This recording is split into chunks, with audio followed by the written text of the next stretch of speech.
देश भर में जहां लोग महंगाई की मार झेल रहे हैं, वहीं मुंबई के एक बीजेपी नेता का मानना है कि लोग शहर में अभी भी 5 रुपए में अपना पेट भर सकते हैं। ये कहें कि महंगाई पर मजाकिया बयान कह सकते हैं इसको। मुंबई सिटी प्रेसिडेंट आशीष सेलार ने कहा है कि कोई भी शख्स मुंबई में 5 रुपए में पेट भर सकता है। सेलार उसी बीजेपी के नेता है जिसने कांग्रेस के कुछ नेताओं के ऐसे ही बयानों पर बड़ी तीखी प्रतिक्रिया दी थी। सेलार ने यह बात बीजेपी की स्टेट एग्जीक्यूटिव की बैठक में कही और सेलार ने कहा कि ये मुंबई है, यहाँ बड़े रेस्टोरेंट्स और महंगे व्यंजन मिलते हैं। दूसरी ओर यहाँ 5 रुपए में पेट भर खाना भी खाया जा सकता है। ये शानदार उदाहरण है कि यहाँ एक के पास सब कुछ है और एक के पास कुछ भी नहीं। सेलार ने मराठी भाषा में कहा कि पेट भर खाना यहाँ 5 रुपए में मिल सकता है। आपको बता दें कि मुंबई में एक बड़ा पाव की कीमत 12 रुपए की है, जो कि पानी पूरी की एक प्लेट की कीमत 20 रुपए की आती है। और ऐसे में सेलार का ये कहना, उनके बयान को गलत संदर्भ में लिया जा रहा है। ये तो बस इतना दिखाना चाहते हैं कि मुंबई में हर तरह के लोग हैं, ये उनका कहना था। जब उनसे ये पूछा गया कि किसी को 5 रुपए में ऐसा खाना कहाँ मिलता है, तो उन्होंने कहा कि माहिम दरगाह में लोग गरीबों को 2 से 5 रुपए में भी खाना देते हैं। अब ये कहा जा सकता है कि महंगाई की मार झेल रहे आम जनता पर बीजेपी का एक और मजाकिया बयान।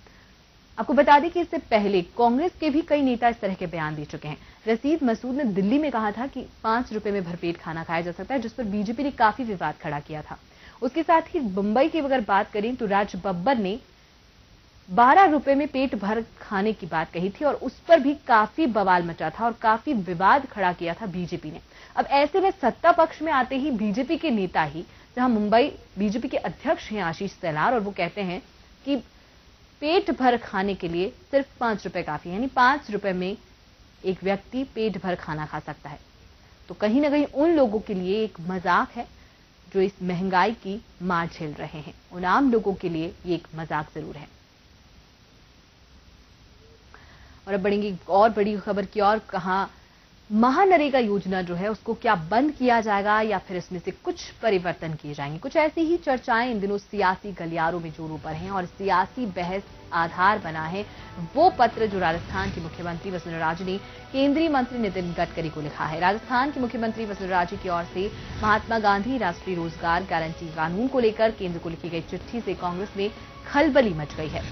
कांग्रेस को लगता है कि मुख्यमंत्री की चिट्ठी के जरिए माहौल बनाकर केंद्र सरकार मनरेगा को बदलने की साजिश रच रही है। हालांकि नितिन गडकरी से मिलने पहुंची राजे ने कहा कि वे मनरेगा को व्यापक और लचीला बनाना चाहती है, जिससे कि ये कार्यक्रम 100 दिनों तक निर्भर न रहे और अनवरत चलता रहे। उनके मुताबिक ग्रामीणों के कौशल विकास को भी इससे जोड़ा जाना चाहिए। मुख्यमंत्री वसुंधरा राजे ने ग्रामीण विकास मंत्री नितिन गडकरी को 7 जून को एक पत्र लिखा और उस पत्र में कहा कि ग्रामीण इलाकों में लोगों के रोजगार देने के लिए कानून की क्या जरूरत है, क्या इसे योजना बनाकर लागू नहीं किया जा सकता। गडकरी के साथ बैठक में ये सुझाव भी दिया कि मनरेगा पर खर्च की जाने वाली भारी भरकम राशि तभी सार्थक हो पाएगी जब गांव में स्थायी महत्व के रोजगार बढ़े।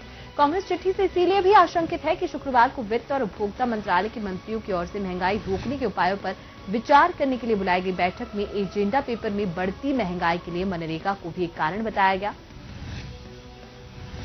तो आपको बता दें कि ये पत्र जो है वो एक बवाल उसने मचा दिया है। क्या महंगाई और इससे निपटने के लिए मनरेगा को खत्म करने की योजना बनाई जा रही है, ये सवाल कहीं ना कहीं कांग्रेस ही करना चाहते हैं और इसको संसद में भी उठाया जाएगा। इसको